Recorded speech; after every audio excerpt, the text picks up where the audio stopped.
Hi అండో! Welcome to our channel Roshini Ganesh vlogs అండి. అందరూ అయితే ఎలా ఉన్నారు? నేనైతే పర్లేదండి అలా ఉన్నాను. ఈరోజు వ్లాగ్‌లోకెళ్ళే ముందేంటంటే వీడియోనైతే చూస్తున్నారు. కానీ ఏంటంటే స్కిప్ చేసుకుంటూ చూస్తున్నారు.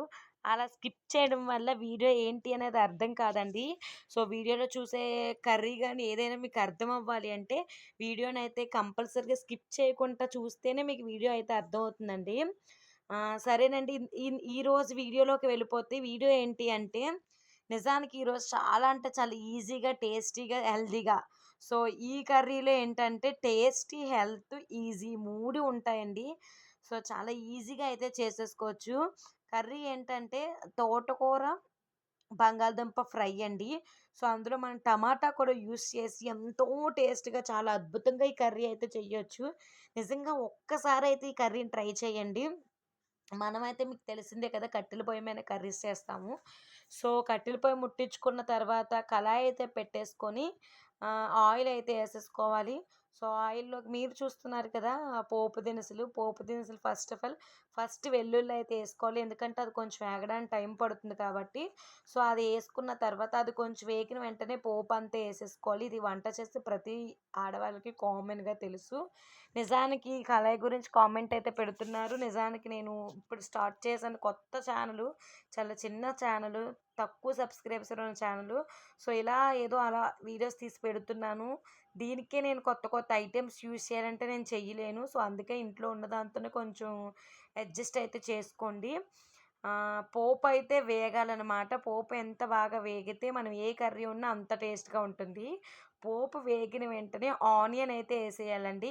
నిజానికి ఈ కర్రీ ఎవరైనా వండుతారా లేదా అనేది నాకు తెలీదు. ఎందుకంటే మా ఇంటి దగ్గర ఉన్న వాళ్ళకి కర్రీ చెప్తే నాకు తెలీదు అని అంటారు. ఎందుకంటే బేసిక్‌గా ఎక్కువ మంది వండుతారో లేదో నాకు తెలీదు. కాకపోతే నేనే నాకు ఈ కర్రీ ఒకరు వండుతారు అలా ఇలా తెలీదు. నేనే ఒకరోజు తోటకూర అయితే చాలా తక్కువగా ఉంది.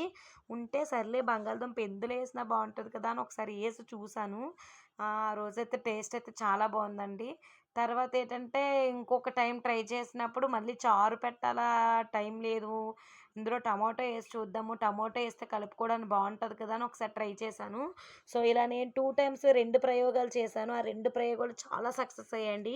ఇప్పుడైతే ఈ కర్రీ సాటి ఏ కర్రీ ఉండదు. అంత టేస్ట్‌గా ఉంటుందండి. నిజం చెప్తున్నాను ఈ కర్రీ చాలా అంటే చాలా టేస్ట్‌గా ఉంటది. మీరు కూడా ఒకసారైతే ఇలా ట్రై చేయండి. ఆనియన్ చూసారు కదా! వేగించేసుకోవాలి. తెలిసిందే కదండీ! చిన్న సాల్ట్ ఏసుకుంటే కొంచెం బాగా వేగుతది. ఆ రోజైతే కర్రల పొయ్యి చాలా బాగా కాలిపోయిందండి. అంటే బాగా మంటైతే వచ్చేసిద్ది. నేను కలుపుతున్నాను కదా! సైడ్ నుంచి అగ్గి చేతికి తగిలేసిద్ది అనమాట. సో, అంత మంటైతే వచ్చింది. ఒక్కొక్కసారి అంతే అండి. ఎగిరెగిరి పడిపోతుంది మంట. కావాలనుకున్నప్పుడు మాత్రం అస్సలు కాలదు. సో, చూసారు కదా! ఫస్ట్ అయితే మనం బంగాళదుంప ఏసుకోవాలి. ఎందుకంటే తోటకూర చాలా ఈజీగానే ఫ్రై అయిపోతది కదా! బంగాళదుంప కొంచెం వాటర్ ఎయ్యం కాబట్టి వేగాలి కాబట్టి ఫస్ట్ ఆయిల్‌లో స్టార్టింగే బంగాళదుంప ఏసుకుంటే కొంచెం ఆయిల్‌లో ఏగి ఈజీగా అది ఉడికి మగ్గడానికి పడుతుంది కాబట్టి ఫస్ట్ అయితే బంగాళదుంప అయితే ఏసుకోవాలి. బంగాళదుంప ఏసుకున్న తర్వాత బంగాళదుంపను కూడా బాగా ఫ్రై చేసేసుకోవాలి. ఒక్కసారి మూత పెట్టుకొని ఫ్రై చేసుకున్నా పర్లేదు అనమాట. సో, ఈ ఇంగ్రీడియం ఏంటంటే నిజానికి మనకి టేస్ట్ ఉన్న ఫుడ్‌లు హెల్తీగా ఉండవు. హెల్తీగా ఉన్న ఫుడ్ టేస్ట్ తక్కువగా ఉంటది అంటారు కదా! కామన్‌గా అందరూను. కానీ ఇది హెల్త్‌కి హెల్త్ అండి. టేస్ట్‌కి టేస్టు. అలాగే చాలా సింపుల్‌గా, చాలా ఈజీగా బేగా అయిపోయే కర్రీ కూడాను. ఇందులో పెద్ద ప్రాసెస్ ఏమి ఉండదు. సో, చూసారు కదా! ఆయిల్ ఎయడంగా బంగాళదుంప కొంచెం మగ్గింది చూసారు కదా! సో, మంట బాగా తగులుతుంది కాబట్టి చాలా ఈజీగా బేగా అయితే మగ్గిపోతది. కట్టెల పొయ్యి మీద, స్టవ్ మీద అయితే కొంచెం మంట తక్కువ అనిపిస్తది నాకైతే. లేట్‌గానే అవుతది అని అనిపిస్తది. కట్టెల పొయ్య బాగా కాలాలే గానీ, వంటయితే చాలా ఈజీగా అయిపోతుంది. నేను వీడియో షూట్ చేసిన రోజు చూసారు కదా! గాలి కూడా విపరీతంగా వేస్తుందనమాట. అందుకే మీరు చూస్తున్నారు మంటయితే చాలా డాన్స్ ఏస్తున్నట్టుగా ఊగుతుంది. గాలేసేయడం వల్ల అంటే మంట అటు ఇటు ఊగేస్తుందనమాట. అందువల్లే నాకు చేతి మీదకి మంటొచ్చేస్తుంది. ఆ రోజైతే నిజంగా చెయ్య చాలా ఇబ్బంది పెట్టేసింది. ఎందుకంటే మంట చూసారు కదా! ఎలా అయితే ఊగుతుందో. ఒకసారి మీరు చూస్తేనే అర్థమైపోతుంది. ఆ మంట ఎలా పైకొచ్చేస్తుంది అనేది. కొంచెం పెద్దది గరిటెలాంటిది ఏదైనా యూజ్ చేసుంటే ఆ రోజు సరిపోను. కానీ నేను ఇంక కర్రీలో అది పెట్టేసాను కదా! అని అదే కంటిన్యూ చేసేసాను. బంగాళదుంప అయితే ఈ మాదిరిగా చూస్తున్నారు కదా, మీరు చూసేలాగా అయితే వేగాలి వీడియోలో చూసేలాగా. అంతకంటే ఇంకొంచెం వేగాల్సిన అవసరం లేదండి. ఎందుకంటే ఆల్మోస్ట్ మీరు చూస్తున్నారు కదా, చాలా వరకు ఫ్రై అయితే అయిపోయింది. ఇంకా మనం ఈ తోటకూర, ఈ టమాటో ఇవన్నీ వేగించుకునేటప్పుడు ఇంకా చాలా మనం తోటకూర వేసేటప్పుడు ఏంటంటే తోటకూరతో పాటు వాటర్ కూడా వెళ్తుంది. ఎందుకంటే మనం క్లీన్ చేసుకున్న తర్వాత వాటర్ ఎలాగో అందులో ఉంటుంది. సో, ఆ వాటర్‌కి బంగాళదుంప ఇంకా ఉడికిపోతుంది.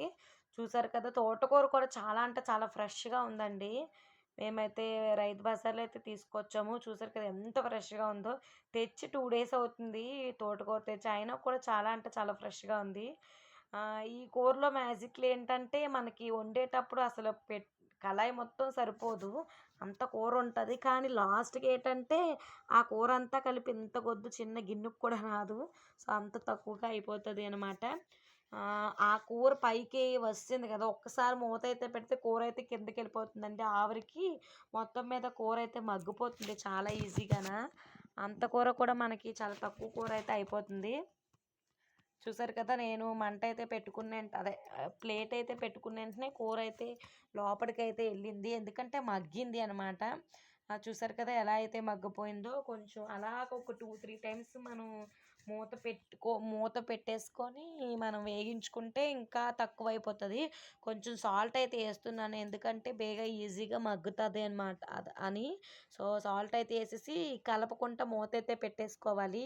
అప్పుడు ఆ సాల్ట్ వాటర్ లీక్ అయ్యి ఈజీగా అయితే కూర మగ్గుతుంది. ఆ రోజు మంట వల్ల నేను చూసారు కదా, సాల్ట్ ఏసిన వెంటనే ఎంత ఈజీగా ఎంత బేగా మగ్గిపోయిందో. అందులో ఉన్న వాటర్ అంతా సపరేట్ అవుతుందనమాట. బయటకి చూసారు కదా వాటర్ అయితే ఎలాగొస్తుందో. ఆకుకూరలో ఉన్న వాటర్ మొత్తం కూడా చూసారు కదా ఎలా అయితే సపరేట్‌గా అయిపోతుందో. ఈ కూర అయ్యేటప్పటికేంటంటే మొత్తం ఉన్న లోపల ఉన్న వాటర్ అంతా రిలీజ్ అయిపోతది. సో, చూసారు కదా ఎలా అయితే ఎగిపోయిందో. ఇంకొకసారి అయితే అదైతే పెట్టేసుకోవాలి. ఆహ్, మీరెప్పుడైనా సరే టమాటా ఏసే కర్రీలో టమాటా చాలా ఈజీగా పేస్ట్ అవ్వాలి అంటే కూరని ఉరుచుట్టుగా జరిపేసుకొని మధ్యలో ప్లేస్ వదులుకొని అందులో టమాటా అయితే ఏసుకోవాలి. ఇంకొంచెం సాల్ట్ అయితే ఏసుకున్నాను. నేను సాల్ట్ ఎక్కువేసేస్తున్నాను అనుకోకండి. నేను సాల్ట్ ఎలా పడతదో చూసే నేను అప్పుడు కొంచెం, ఇప్పుడు కొంచెం వేసాననమాట. చూసారు కదా, కొంచెం అయితే సాల్ట్ ఏసేసుకొని ఆ గరిటెతో కొంచెం ఇలా ఇలా 2 చేస్తే వెంటనే అదైతే పేస్ట్ అయితే అయిపోతది. చూసారుగా మూత అయితే పెట్టేసుకోవాలి. మూత పెట్టేసుకున్న వెంటనే నాకైతే మొత్తం పేస్ట్‌గా అయిపోయింది. మొత్తం ఆకుకూరతో పాటు కలిపేసుకున్నాను. కొంచెం అయితే కారం అయితే ఏసేసుకున్నాననమాట. మనకి ఎవరి టేస్ట్‌కి తగ్గట్టు ఇందులో కారం తక్కువెయ్యాలి అలా ఏముండదు. ఎందుకంటే ఆల్రెడీ మనం ఎన్ని మిరగాయలేసామో పోపులు, అలాగే పచ్చిమిరగాయలు కూడా ఆనియన్‌తో కలిపేసాను. అందుకే కారం చూసయితే యేసుకున్నాను. చూసారు కదండీ, కూరైతే రెడీ అయిపోయింది. చూసారు కదా, ఇదైతే చాలా హెల్తీ అండ్ టేస్టీ అండ్ ఈజీగా అయిపోతది. మీరైతే ఒకసారి డెఫినిట్‌గా అయితే ట్రై చేయండి. నా వీడియో నచ్చితే సబ్స్క్రైబ్.